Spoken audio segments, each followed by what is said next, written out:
Assalamualaikum warahmatullahi wabarakatuh. Annyeonghaseyo Rubun.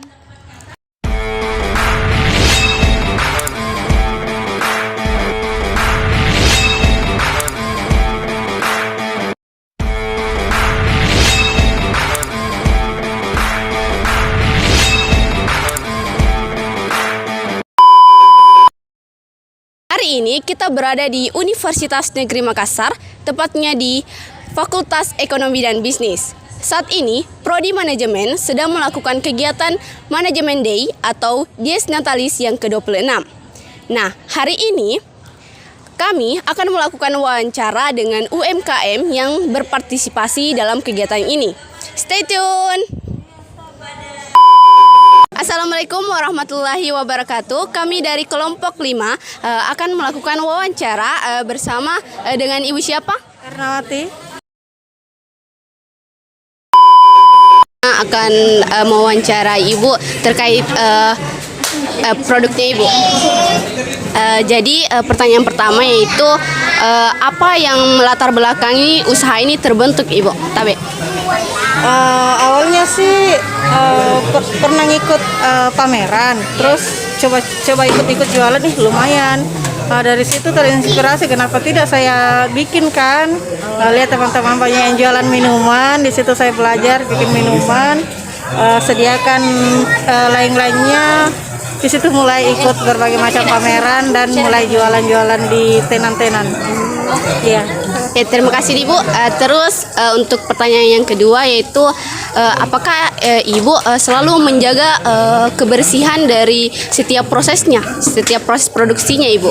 Kalau itu sih sudah wajib ya kan. Iya, kita kan ngurus perizinan halal sama pangan industri rumah tangga. Jadi yang dinilai kan kebersihan, kerapihan dan kelengkapan serta terpisahnya antara dapur untuk UMKM dan rumah atau aktivitas dalam rumah kalaupun dibikin dalam rumah. Ya. Terima kasih Ibu. Selama Ibu berjualan seperti ini, apakah Ibu pernah mendapatkan keluhan dari pelanggan, dan jika iya, kenapa? Bagaimana caranya Ibu menghadapinya? Keluhan sih belum. Mungkin karena baru ya. Mungkin karena baru dan ini aja. Paling itu sih yang paling ini kalau misalnya kan kalau ada makanan yang rawan basi. Kadang kita lupa periksa, kadang basi ya kan, rasanya berubah, itu yang kadang mempengaruhi. Tapi kalau minuman sih enggak. Tapi bagaimana caranya Ibu menghadapinya itu kalau untuk kalaupun ada ini biasanya saya ganti. Antara saya ganti atau saya kembalikan dananya. Gitu sih. Terima kasih Bu. Iya. Baik Bu, pertanyaan selanjutnya itu menurut Ibu seberapa penting sih kita menjaga tetap menerapkan nilai kejujuran demi menjaga kepercayaan pelanggan? Sebenarnya soal kejujuran bukan cuma pelanggan, itu berdampak ke kita sendiri sih kalau misalnya. Soalnya saya pelajari sendiri kapan saya misalnya tidak jujur masalah makanan atau apa, itu berdampak sendiri. Apakah ada kena masalah dan lain-lain. Jadi jujur itu sebenarnya untuk diri kita sendiri. Kalau kita tidak jujur, ya kenanya kita sendiri itu sih. Jadi kalau saya sih pikirnya, saya tidak mikirin orang lain. Misalnya saya bohong sama orang lain, bukan saya tidak merugikan orang lain, yang saya rugikan itu diri saya sendiri, itu saja sih. Iya. Yang dirugikan juga citra dari kan? Iya, yang jelasnya intinya merugikan diri sendiri. Diri sendiri dan usaha sendiri. Gitu sih. Terus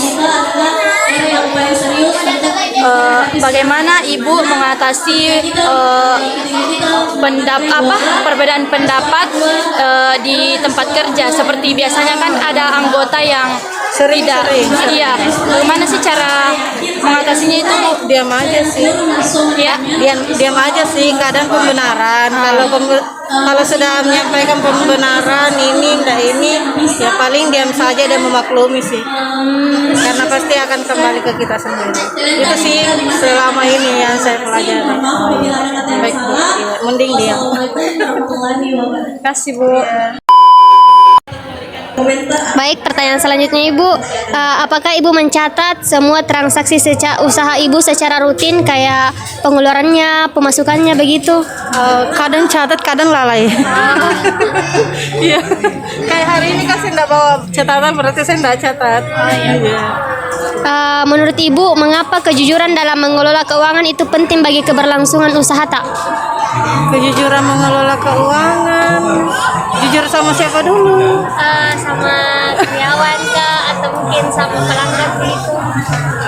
Kalau sama pelanggan sih ya kita kan enggak jelaskan ini modal saya segini, ini enggak kan. Kalau karyawan kan kita bukan lagi jujur. Maksudnya kalau untuk pelanggan kan justru malah kita nggak ceritakan tentang penghasilan ataupun debit kreditnya usaha, kita nggak jelaskan kan ke karyawan, kita sekedar menjual. Tapi kalau karyawan biasanya karyawan tahu, karena misalnya karyawan yang menjual, mereka yang tahu keluar masuknya uang begitu. Jadi biasanya mereka tahu. Biasanya kami sampaikan sedetailnya, kami sampaikan secara terbuka ke karyawan supaya karyawan juga melihat, oh iya gini.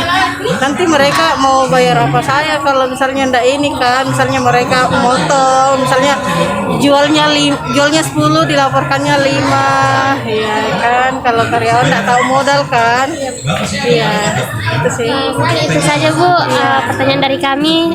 Terima kasih. Kalau KMP jangan lupa mampir ke Empat Hati. Annyeonghaseyo 여러분. Oner mukbangan Empat Hati. Ya. Sekian dari kami dan terima kasih telah menonton. Annyeong.